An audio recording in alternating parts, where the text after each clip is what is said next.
السلام علیکم ورحمۃ اللہ وبرکاتہ۔ پروگرام تلخیص معانی القرآن کی 45ویں نشست میں آپ کا خیر مقدم ہے۔ آج کی اس نشست میں سورہ نمبر 24 یعنی سورہ سبا کا خلاصہ پیش خدمت ہوگا۔ سورہ سبا مکیہ۔ وجہ تسمیہ: اس سورہ کے سبا نام رکھنے کی وجہ یہ کہ اس کی 15ویں آیت میں یمن کے علاقہ میں آباد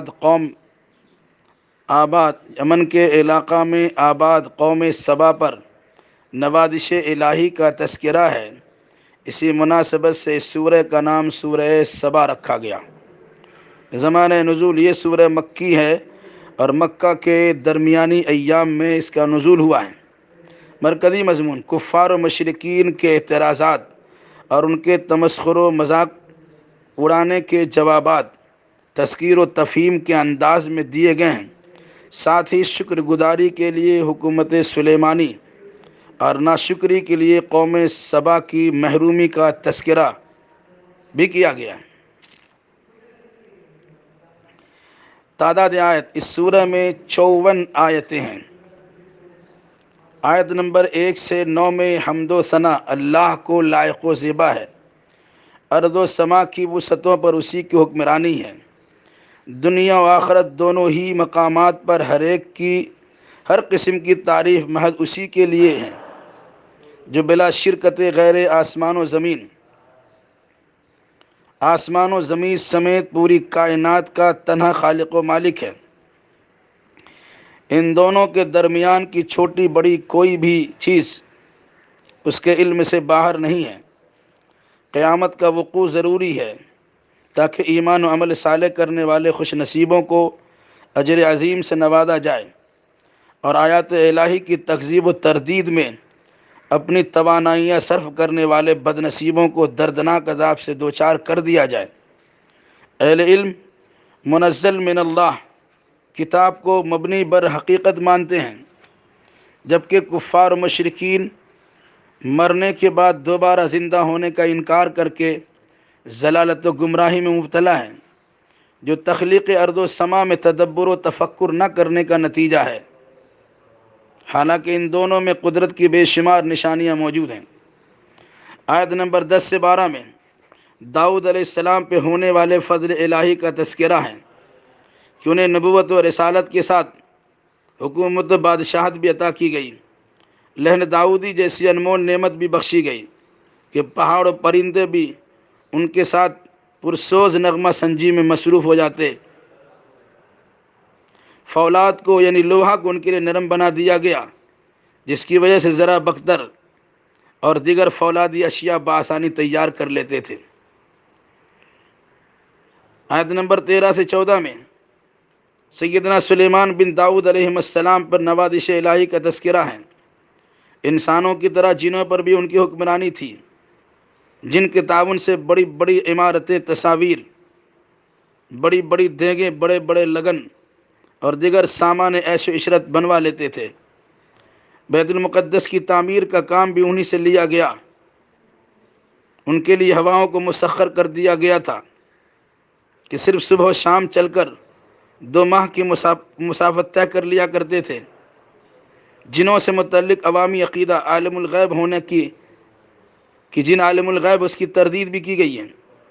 آیت نمبر 15 سے 21 میں قوم سبا کی خوشحالی کا ذکر ہے، جن کے بستیوں کے ہر چہار جانب تاحد نظر باغات ہی باغات دکھائی دیتے تھے، جس پر قوم سبا کو شکر کی تعلیم دی گئی تھی، مگر وہ شکر کے بجائے ناشکری کرنے لگی تو اللہ نے خوفناک تباہ کن سیلاب کے ذریعے تمام باغات کو غارت کر دیا، جس سے ان کا سارا عیش کافور ہو گیا۔ خوشحالی بدحالی میں تبدیل ہو گئی۔ قریبی خوشحالی طویل مسافت کی نظر ہو گئی، پھر ان کو صفحہ ہستی سے مٹا کر قصہ پارینہ بنا دیا گیا۔ اس واقعہ میں صابر و شاکر کے لیے سامان عبرت ہے۔ شیطانی جادو چلتا ہی رہتا ہے، اگر لوگ اس کے ہمنوا ہو جائیں گے تو شکوک و شبہات میں ایمان جیسی نعمت عظیمہ سے محروم ہو جائیں گے۔ آیت نمبر 23 سے 30 میں معبودان باطل کے بے اختیار ہونے کا اظہار ہونے کے ساتھ اللہ ہی کے لیے اختیار و ملکیت کا اعلان ہے۔ اس کے یہاں کسی کی سفارش کسی کے حق میں کارگر نہ ہوگی، سفارش کی نہ اجازت ہوگی اور نہ ہی شفاعت کا اعتبار ہوگا۔ پوری کائنات کا رودی رساں صرف اللہ ہی ہے۔ قیامت کے دن انسان سے خود ان کے اعمال سے متعلق پرسش ہوگی۔ ان معبودوں کے بارے میں بھی اس کا فیصلہ بے لاگ ہوگا، فیصلہ بالکل ہی برحق ہوگا۔ معبودان و مشرکین حیران و پریشان ہوں گے۔ تمام انسانوں کے رشد و ہدایت کے لیے محمد الرسول اللہ صلی اللہ علیہ وسلم کو بشیر خوشخبری سنانے والا بنا کر بھیجا گیا، مگر اکثر لوگ آپ کی تخلیق بشری کی وجہ سے نبی ماننے سے انکار کرتے ہیں، چونکہ ان کے پاس صحیح علم نہیں ہے۔ قیامت کی میعاد ایک مقررہ میعاد ہے جس سے آگے پیچھے ہونے کا سوال پیدا نہیں ہوتا۔ آیت نمبر 31 سے 33 میں آسمانی کتابوں کے انکار کرنے والوں کی کیفیت کا بیان ہے۔ یہ قیامت کے دن سر جھکائے ہوں گے اور ایک دوسرے پر الزام تراشی میں مشغول ہوں گے۔ کمزور طبقہ کے لوگ اپنے سرداروں پہ گمراہ کرنے کا الزام لگائیں گے، ان کی مکاریوں اور چال بازیوں کا پردہ فاش کریں گے، اور اعلیٰ طبقہ کے نامور لوگ اس کی تردید کریں گے، مگر سامنے عذاب کو دیکھ کر دونوں ہی گروہ نادم و پشیمان ہوں گے، بالآخر دونوں ہی جہنم رسید ہو جائیں گے۔ آیت نمبر 34 سے 39 میں خوشحال لوگوں کی روش کا تذکرہ ہے کہ ہر دور میں رسولوں کی دعوت کی مخالفت خوشحال لوگوں نے ہی کی ہے۔ کثرت اولاد اور کثرت اموال ان کی گمراہی کی وجہ رہی ہے، حالانکہ رزق کی تنگی اور روزی کی کشادگی پورے طور سے اللہ کے اختیار میں ہے۔ مالی بہتات اور کثرت اولاد قربت الہی کا ذریعہ نہیں ہے، بلکہ ایمان و عمل صالح ہی وسیلہ نجات ہے۔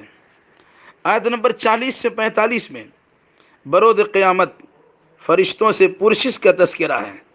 فرشتوں سے سوال ہوگا، کیا تم نے لوگوں کو اپنی بندگی کا حکم دیا تھا؟ فرشتے انکار کرتے ہوئے جواب دیں گے کہ ان مشرکین نے ہماری نہیں بتوں کی بندگی کی تھی۔ اس روز سارا اختیار و اقتدار اللہ کا ہوگا، کوئی بھی کسی کے حق میں نفع نقصان کا مالک نہ ہوگا۔ باپ دادا کی اندھی تقلید کو قبولیت حق کی راہ میں سب سے بڑی رکاوٹ قرار دیا گیا ہے، حالانکہ ماضی کی وہ قومیں جنہیں زبردست اقتدار اور بہترین معیشت بخشی گئی تھی، رسولوں کی مخالفت کی پاداش میں ہلاک و برباد ہو چکی ہیں۔ یہ لوگ ان کا عشر عشیر بھی مقام نہیں رکھتے، اندازہ کرو کہ ان کا انجام کیا ہوگا۔ یہ لوگ ان کا 10واں حصہ بھی پوزیشن نہیں رکھتے، اب اندازہ کیجئے کہ ایسے لوگوں کا انجام کیا ہوگا۔ آیت نمبر 46 سے 54 تک میں اہل مکہ کو دعوت فکر دی گئی ہے کہ قرآن اور شارح فرقان سے متعلق متانت و سنجیدگی سے کام لیا جائے۔ ذرا غور تو کرو کہ محمد صلی اللہ علیہ وسلم تمہارے درمیان تو پلے بڑے ہیں، کیا ان کو کوئی ذہنی عارضہ ہے، جنون و دیوانگی پائی جاتی ہے؟ نہیں، پھر ان کی بات کیوں تسلیم نہیں کرتے؟ حالانکہ یہ پیغام رسانی پر اجرت کا مطالبہ بھی تو نہیں کرتے ہیں۔ یاد رکھو، حق آنے کے بعد باطل مٹ کر رہے گا۔ ضلالت و ہدایت انجام کے اعتبار سے مختلف ہیں۔ بروز قیامت کفار و مشرکین گھبراہٹ سے دوچار ہو کر عذاب سے بچنا چاہیں گے، لیکن ایسا ممکن نہ ہو سکے گا۔ وہ ایمان قبول کرنا چاہیں گے، مگر اب ایمان قبول کرنا بے سود ہوگا۔ توحید و رسالت اور آخرت کی تردید کا نتیجہ دنیا آخرت دونوں ہی میں الجھنوں سے دوچار ہونا ہے۔ الہ العالمین ہم جملہ مسلمانوں کو بلکہ سارے انسانوں کو قرآنی آیات و سورتیں معنی مطلب کے ساتھ پڑھنے سمجھنے کی توفیق کے ساتھ صحیح عقیدہ اور صحیح اعمال بجا لانے کی توفیق اردانی نصیب فرما، آمین۔ والسلام علیکم ورحمۃ اللہ وبرکاتہ۔